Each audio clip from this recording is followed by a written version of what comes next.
Welcome to AM Best Audio.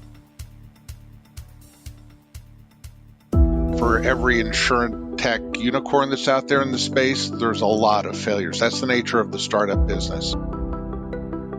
We view that there's a window that's opening that won't remain open for long. I see this as transformative times for the insurance industry. I don't think we've typically been seen as the most forward-facing industry, but things are changing.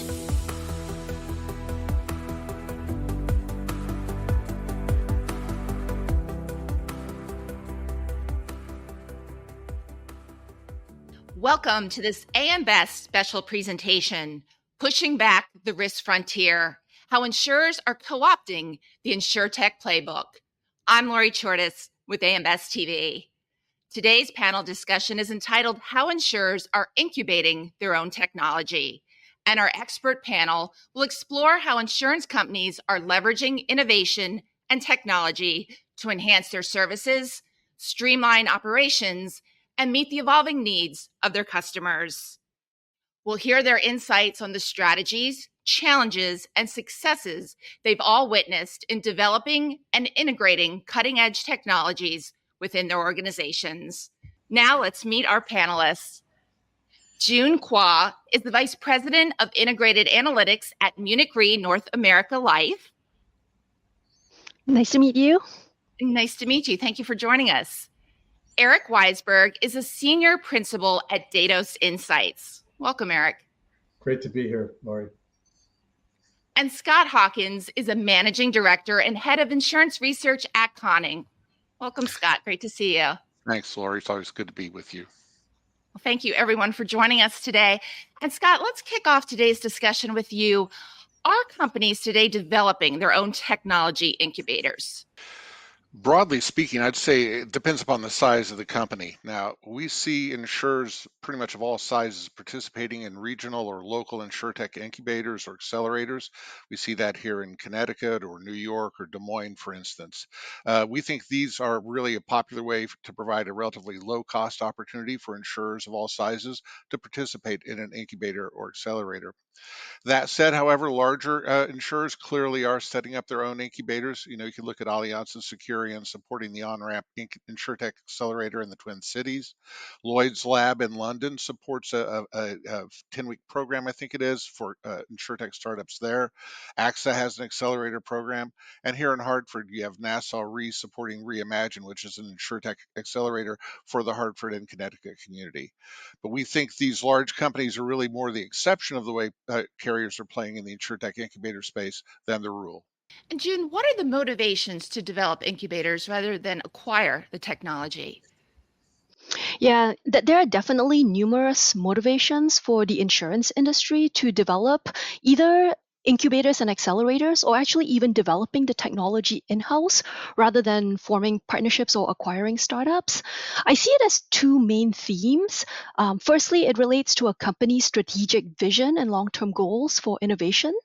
And secondly, the flexibility, especially with large companies, whereby they want that flexibility to customize and develop solutions that are tailored for their use cases and that fit the needs of their consumers.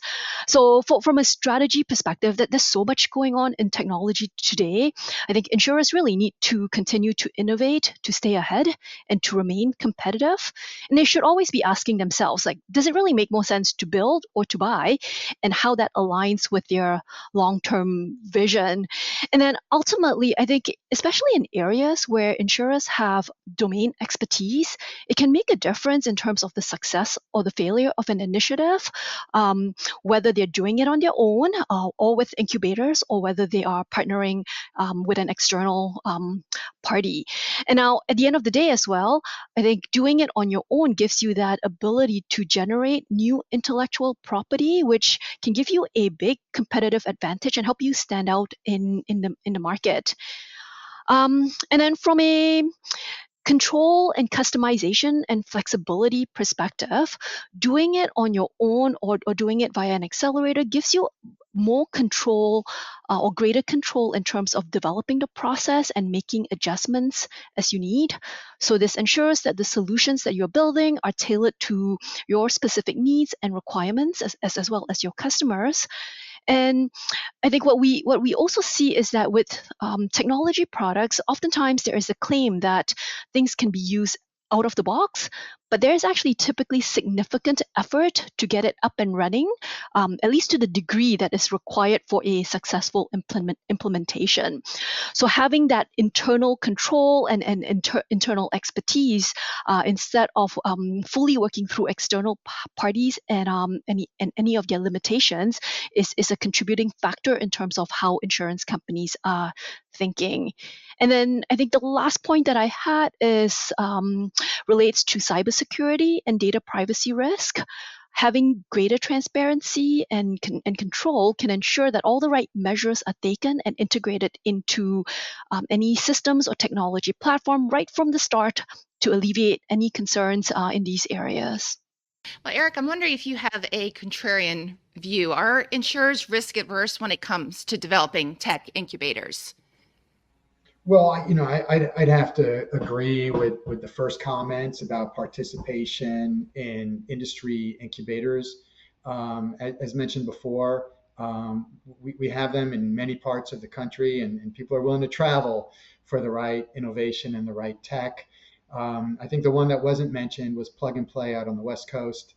But I would say that insurers generally have a challenging time in attracting and retaining the type of technology talent that's required for true technological innovation. Another concern with doing this in-house is a continued funding stream, right? These innovations are essentially products that need to be continually invested in, and if it's not managed by an entity that it's their primary business, that funding can dry up as priorities shift, as management and strategies change. And so we actually see, as mentioned before, right, there's a handful of tier ones or large insurers where they are creating new innovations and exploring technology. But I think the vast majority of insurers are looking at the broad capabilities available in the marketplace and working with those insurtechs and established tech vendors. Scott, any thoughts to share? No, I mean, we're seeing exactly the same thing. We survey insurtech leaders as well as insurance company leaders, and the idea of partnering with an insurtech or with a technology firm is by far and away the most common way that insurers bringing technology in-house rather than trying to develop it for a lot of the reasons that Eric said. We're going to take a short break, but when we return, we'll discuss the lessons learned from technology incubators. I'm Lori Chortis, and this is AM Best TV. Accelerate your insurance business with Exceedance. From consulting to digital platforms, Exceedance empowers 200-plus insurance organizations with AI-driven solutions, deep expertise, and operational excellence. Learn more at Exceedance.com.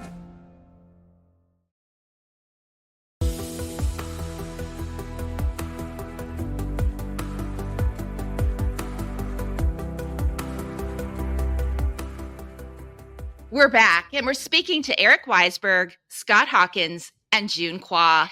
June, what are the lessons learned coming out of tech incubators? So I see the industry as being very early in this journey, and we've been learning and adapting as we go. So whether it's doing it in-house or working with a tech incubator, there's several things to consider, especially from the learnings that we've had. So fundamentally speaking, there's so many things that we can do. The list of potential projects are almost never ending. So selecting and focusing on the right problems to solve is probably the main driver for a successful project. And it goes without saying that you want to build a solution that has viable use cases and meets the needs or solved existing challenges. So it seems obvious, but starting with a clear problem statement or goal can really ensure that the solution is useful and relevant. Next is collaboration. So having that collaboration mindset, working with different departments and teams within and outside of the organization is crucial. So I think insurance companies are also learning in terms of how do they foster a culture of collaboration internally. Working with tech teams is not something that insurance companies are terribly familiar with, and then making sure that communication is clear so that all stakeholders are aligned and working towards the same goals and incentives. And I think Eric alluded to this. Obviously, having the right people with the necessary skills and expertise is absolutely necessary. So this means investing in hiring and training the right talent and getting them up to speed so that the technology is developed to the highest standard possible.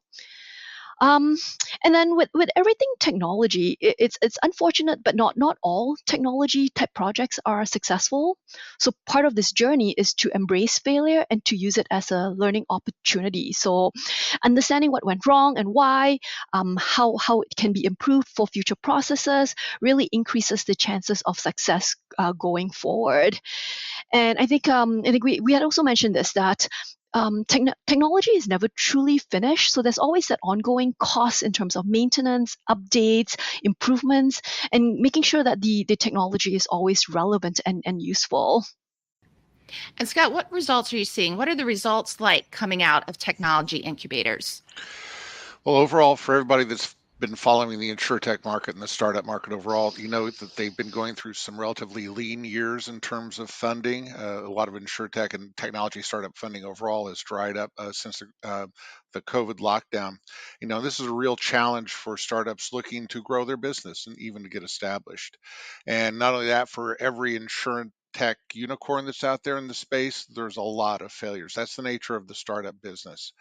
But you know, there was an interesting paper from Wharton that came out in May. They did an analysis of a bunch of tech companies that left tech accelerators. Now, this was insurtech, but all types of tech accelerators.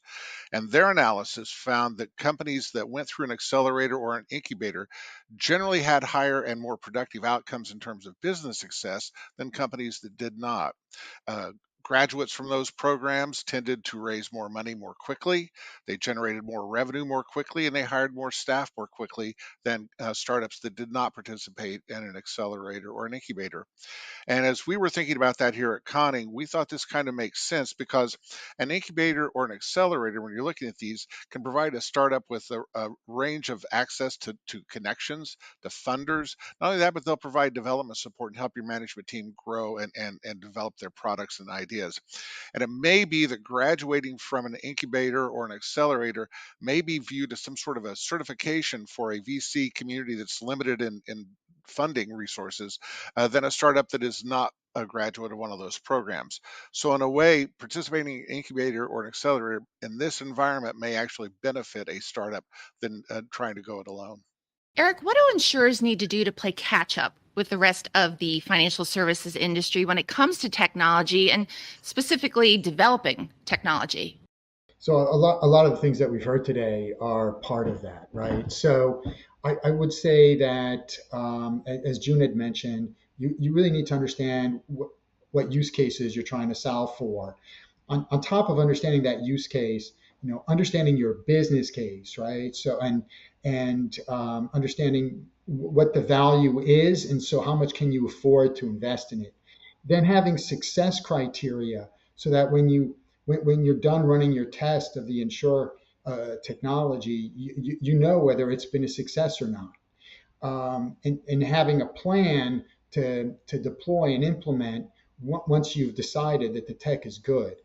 Time boxing these projects makes a lot of sense, right? So you could easily consume all your resources for the entire year, perfecting the implementation or the testing of a piece of tech, but then you're looking at a fewer number of technologies, right? So if I time boxed my proofs of concept to 60 days, I'd be able to get 6 times as many done in a year as if I gave myself the full year. And as June mentioned, also being able to embrace failure, right? So, we're testing these things. They can't all be great. They can't all work, and they shouldn't all be implemented. So the problem that the insurers have is it's an industry where you have a real advantage with a low expense ratio, right? It's really what separates the top performers from the also rans. Well, if you have a low expense ratio, you don't have a lot of slack in your system to invest in experiments, right? And so I think that's the needle that needs to be threaded for the insurance industry. I think they need to find a way to maintain a competitive expense ratio and still have the funds in order to invest for innovation. We'll take a short break, and when we return, we'll look at how to fill the talent pool needed for insurance technology. I'm Lori Chortis, and this is AM Best TV. Accelerate your insurance business with Exceedance. From consulting to digital platforms, Exceedance empowers 200-plus insurance organizations with AI-driven solutions, deep expertise, and operational excellence. Learn more at exceedance.com.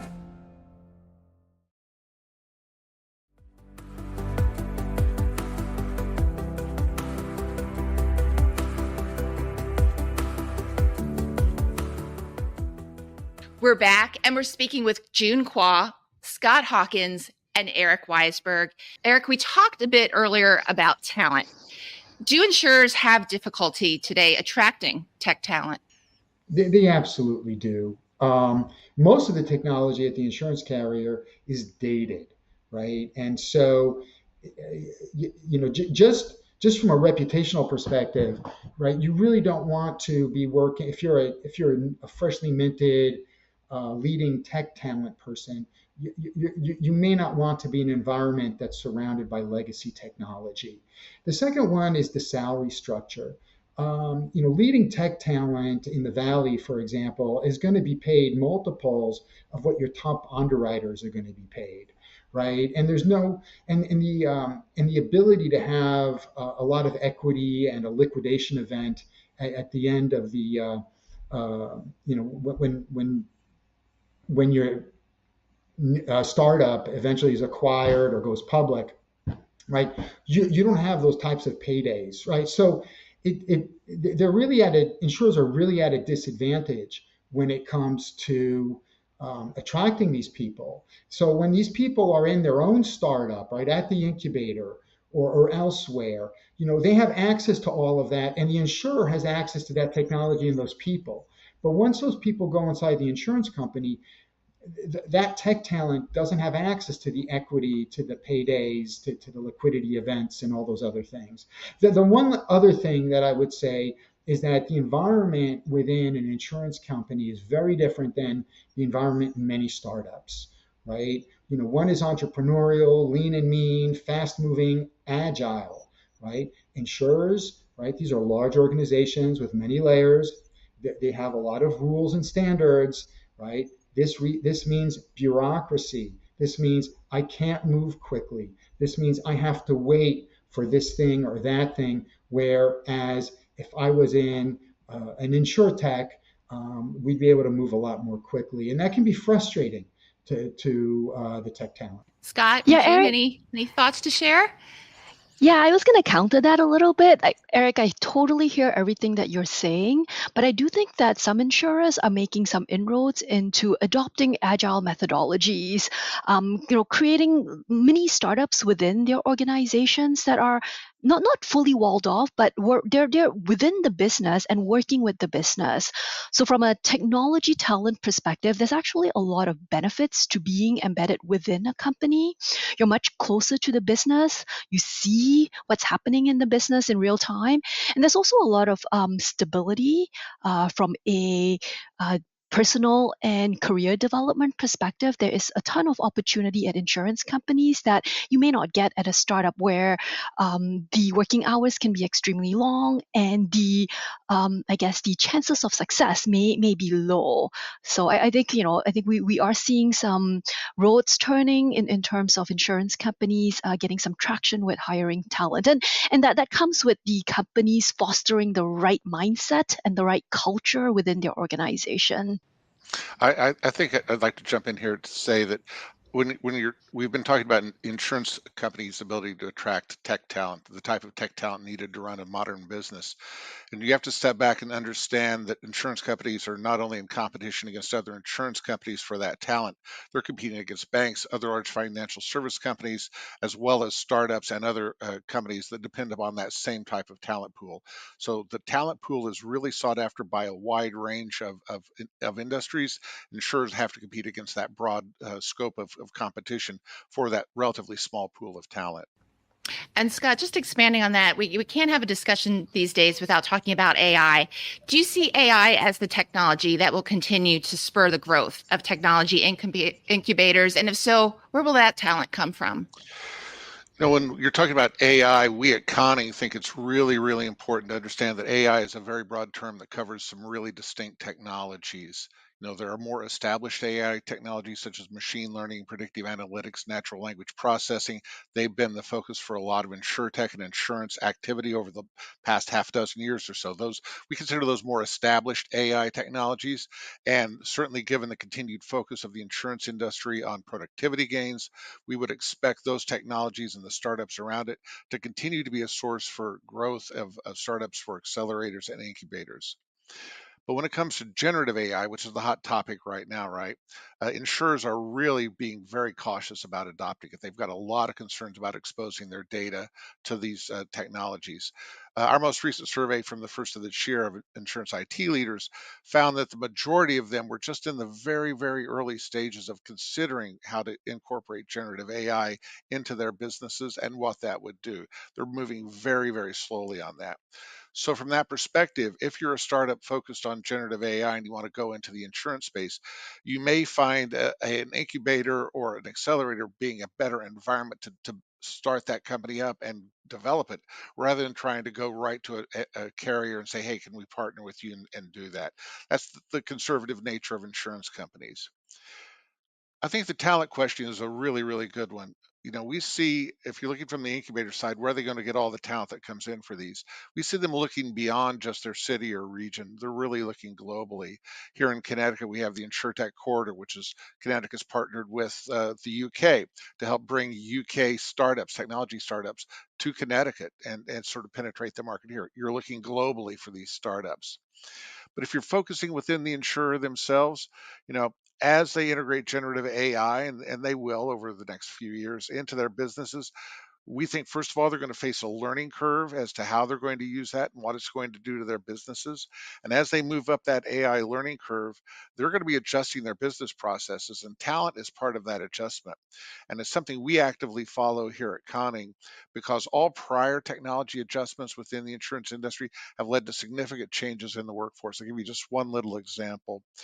Between 2002 and 2022, there was a 20% drop in the percentage of administrative clerks employed by insurance carriers and a 57% increase in computer scientists.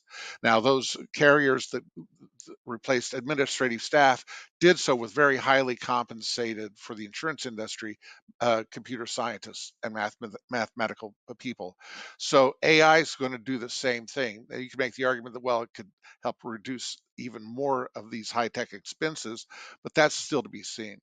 And I think overall, this talent is really going to be an issue going forward as AI moves forward.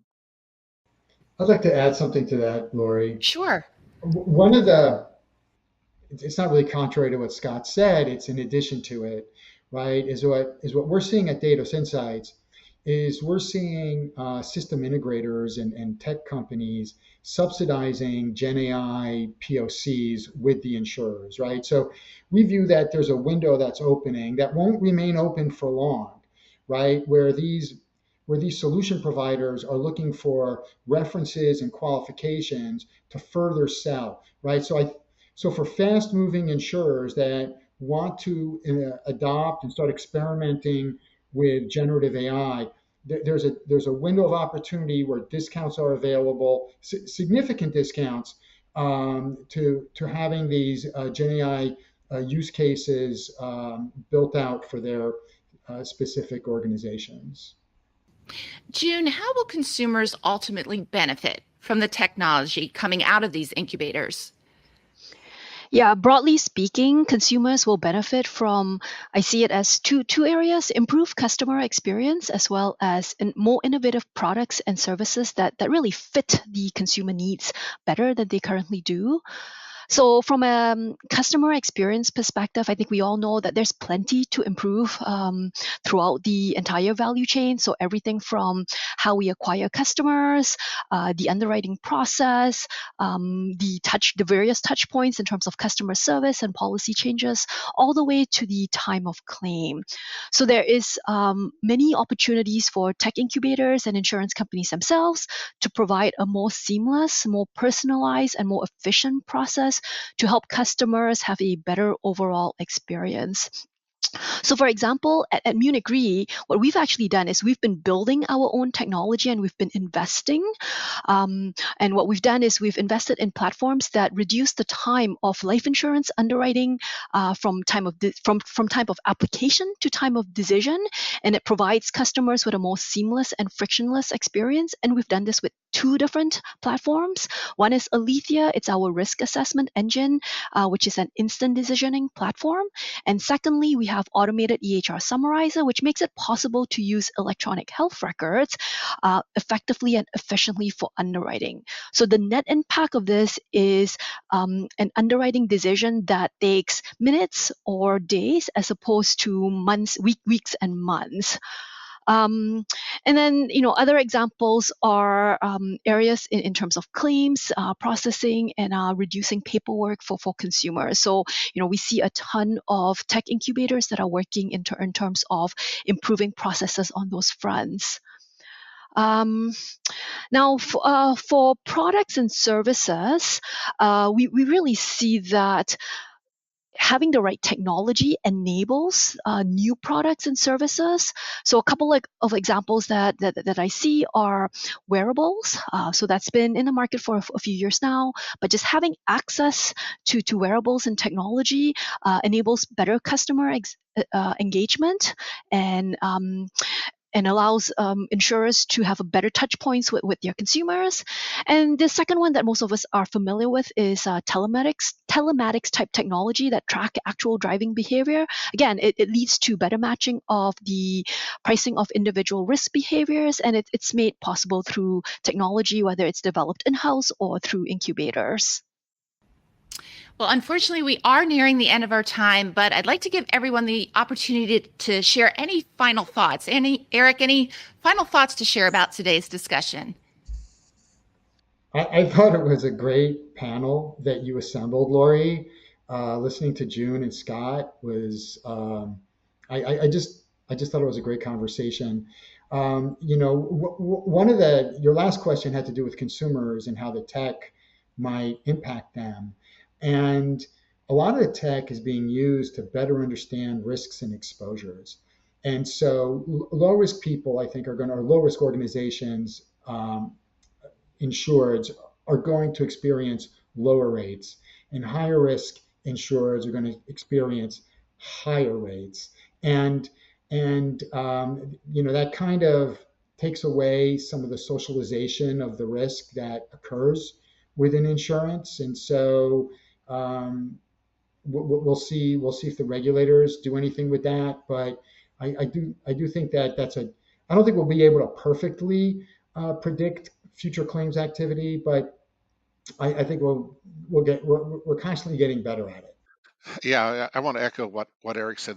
I think this panel was really good, and if there's one overarching message I was hearing from all three of us was that the insurance industry, counter to what some people would say, is not something that's very staid and stuck in its place. It is an industry that's always adopted and integrated the latest technology.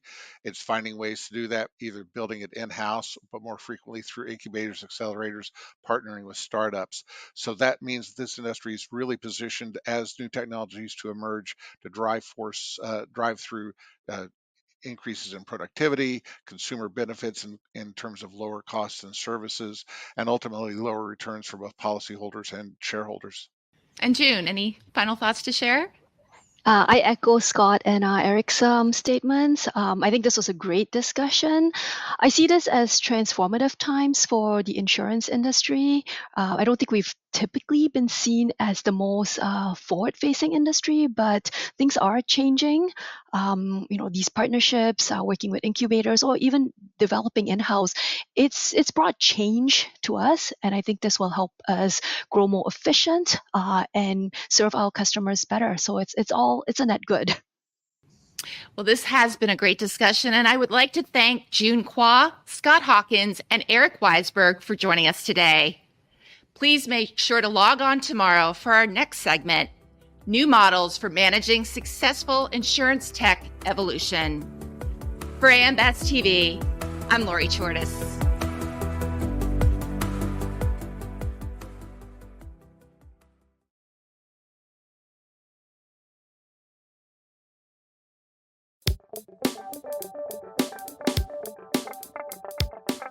Looking to get the full attention of the insurance industry?